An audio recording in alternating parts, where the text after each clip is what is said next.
Hello, everyone, and welcome back to the Wisdom English podcast. I am Sarah. And I am Brian. Welcome to episode 196, everybody. Brian, I have to tell you, I am furious. I ordered a dress online 2 weeks ago, and it still hasn't arrived. And when I called customer service, they put me on hold for 45 minutes. Oh no, that is the worst. Did you complain? Did you yell at them? Well, no. I just said, "That's okay, thank you," and hung up. I didn't want to make a fuss. Sarah, you are too British. In America, we adhere to the saying, the squeaky wheel gets the grease. If you don't complain, you don't get what you want. You are right, but there is a fine line between complaining effectively and just being rude. Today, we are mastering the art of complaining and apologizing. We will cover restaurants, hotels, retail stores, and how to write that angry email without sounding like a crazy person. It is time to stand up for your rights politely. Let's get started. Sarah, before we start, we have to address the elephant in the room. Who is Karen? The internet meme. A Karen is a slang term for an entitled person, usually a woman, but can be a man, who complains aggressively and demands to speak to the manager for minor reasons. We do not want to teach you how to be a Karen. We want you to be an assertive customer. Exactly. Aggressive means shouting, insulting, and being emotional. Assertive means being calm, firm, and sticking to the facts. In the U.S., we are generally more direct. Excuse me, this is wrong. Fix it. In the UK, we use softeners to sound polite. We almost apologize for complaining. "I'm sorry to bother you, but I'm afraid there seems to be a slight problem." I'm afraid is a great phrase. You aren't actually scared. It just means, unfortunately. I'm afraid my soup is cold. We also use the sandwich method. Compliment, bread. Complaint, meat. Compliment, bread. I love this restaurant, but the service is a bit slow today. I'm sure you can speed it up. Okay, so keep it calm. Now, let's go to the most common place for complaints, the restaurant. Brian, imagine your soup arrives. It is stone cold. What do you say? I wave my hand to catch the waiter's eye. Excuse me, could you heat this up for me? It's lukewarm. Lukewarm means not hot, not cold, just unpleasant. What if they brought you the wrong dish completely? Excuse me, I think there has been a mix-up. Mix-up is a nice way to say mistake. It doesn't blame the waiter directly. What if there's a hair in your food or a fly? Gross. Then you have to be firm. I'm sorry, but this is inedible. There's a hair in it. You should ask them to take it back. And usually, they'll offer to replace the dish. Or if you lost your appetite, you can ask to cancel the order.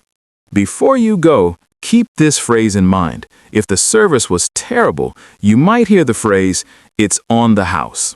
On the house means free. The restaurant pays for it. Don't worry about the drinks. They're on the house. But wait, even if the food is free, sometimes the bill is wrong. You finish eating. You check the receipt. They charged you for 3 pizzas, but you only ate 2. You say, "Excuse me, I think I've been overcharged." Overcharged means charged too much money. Or, "Could you check the bill again? I think there is a mistake." Be polite. Computers make mistakes. Now, the service charge. This is tricky in the UK, right, Sarah? Yes, in London especially, they often add a discretionary service charge, usually 12.5%, to the bill automatically. Discretionary means optional. You don't have to pay it. If the service was bad, you can ask, "Could you please remove the service charge?" It feels awkward, but it is your right. In the US, we call it a tip or gratuity. It is usually not on the bill, but you are socially required to leave 15 to 20%. If you leave 0%, the waiter will probably chase you down the street.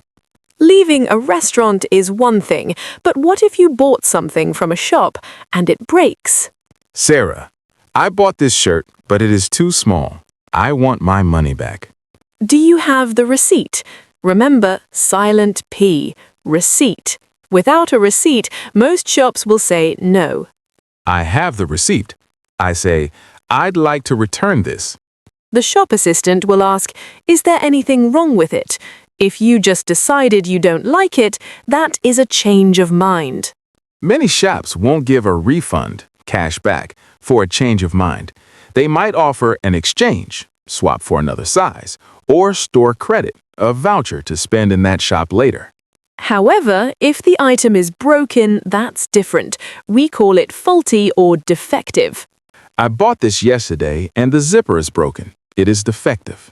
In the UK, if an item is faulty, you have a legal right to a full refund. They cannot force you to take store credit. We say the item is not fit for purpose.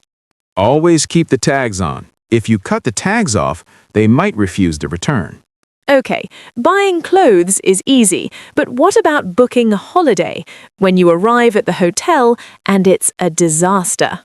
Hotel horrors, room issues. You open the door to your hotel room, it smells like old cigarettes, and the window looks at a brick wall. I go straight back to the front desk, reception. I say, I'm afraid I'm not happy with my room. Be specific. The room smells of smoke, the sheets are dirty, the air conditioning isn't working. Then you ask, do you have another room available? Or, I'd like to request a room change. What if the neighbors are having a party at 3 a.m.? Call reception and say, I'd like to make a noise complaint. The people next door are being incredibly loud. A good hotel will send security. A bad hotel will give you earplugs. Speaking of bad service, let's talk about the most awkward situation in the world, the hairdresser. Services, the bad haircut. Sarah, be honest. Have you ever had a bad haircut and told the hairdresser, I love it? Every single time. It's the British way. They chop all my hair off, I look like a mushroom, and I say, oh, it's lovely, thank you so much. Then I go home and cry. Stop doing that. You have to speak up during the cut. Could you keep the length a bit longer? That's a bit too short for me. If they finish and you hate it, you can say, this isn't really what I had in mind. It's quite different from the picture I showed you. They might try to fix it. If they can't fix it, you shouldn't have to pay the full price. Ask, since I'm not happy with the result, could you offer a discount? Now, let's flip the script. Imagine you are the worker. Someone is complaining to you. How do you apologize? Brian, if a customer is angry, you cannot just say, sorry. That is not enough. You need the 3 R's. 1. Regret. Say sorry. 2. Reason. Explain why, but don't make excuses. 3. Remedy. Fix it. Let's try. Regret. I am terribly sorry about the delay. Reason. We are short-staffed in the kitchen tonight. Remedy. I will bring you some free drinks while you wait. Also, use empathy statements. I understand why you are frustrated. I completely see your point. This calms people down. Never say, calm down. Saying calm down to an angry person is like throwing petrol on a fire. That works face-to-face. But what if you need to write a formal complaint letter or email? Writing is different because you can't use tone of voice. You have to use formal vocabulary. Start with, I am writing to express my dissatisfaction with, or I am writing to complain about. State the facts clearly. Dates, times, names. On Tuesday the 12th, I visited your store. If something was really bad, use the phrase, unacceptable. The level of service I received was unacceptable. Or, below standard. The cleanliness of the room was well below standard. End with what you want. I would appreciate a full refund. Or, I look forward to your prompt response regarding this matter. Prompt means quick. You sent the email, no reply. You talked to the staff, no help. It is time to escalate. This is the dangerous part. How do you ask for the manager without being a Karen? Don't scream, "I want the manager." Be calm. Say, "I understand you can't help me, but is there a supervisor available who can?" Or, "I'd like to escalate this issue to management, please." If you're on the phone and they won't give you a manager, ask for a ticket number or case reference. "Can you give me the reference number for this call?" This shows you are serious and you're keeping records. And finally, when you win the argument, what do you get? Compensation. You don't just want an apology, you want money or free stuff. Companies often call this a goodwill gesture. As a goodwill gesture, we would like to offer you a $50 voucher. If they offer a voucher but you want cash, say, "I would prefer a refund to my original payment method rather than store credit." If you lost money because of their mistake, for example, missed a flight, ask for reimbursement. "I expect to be reimbursed for the cost of the taxi." Sometimes just asking, "What can you do to make this right?" is powerful. It forces them to offer something. Okay, we have the tools. Let's put it all together in a big role play, a nightmare at a hotel. "Excuse me, I need to speak to someone about my room." I'm sorry to hear that, sir. What seems to be the problem? Well, first of all, the Wi-Fi is lagging so badly I can't work. And secondly, the shower has no hot water. It is completely lukewarm. Oh dear, I do apologize for the inconvenience. Our maintenance team is currently looking at the boiler. I appreciate that, but I have a meeting in 30 minutes. I paid for a room with working amenities. This is unacceptable. I understand your frustration. Let me check. I can move you to a deluxe room on the top floor. The water is working fine there. That will be better, but since I've wasted an hour dealing with this, is there anything else you can do?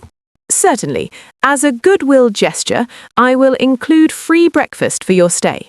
Okay, I accept. Thank you for resolving this. You're welcome. Here is your new key. See? Firm, polite, and I got a free breakfast.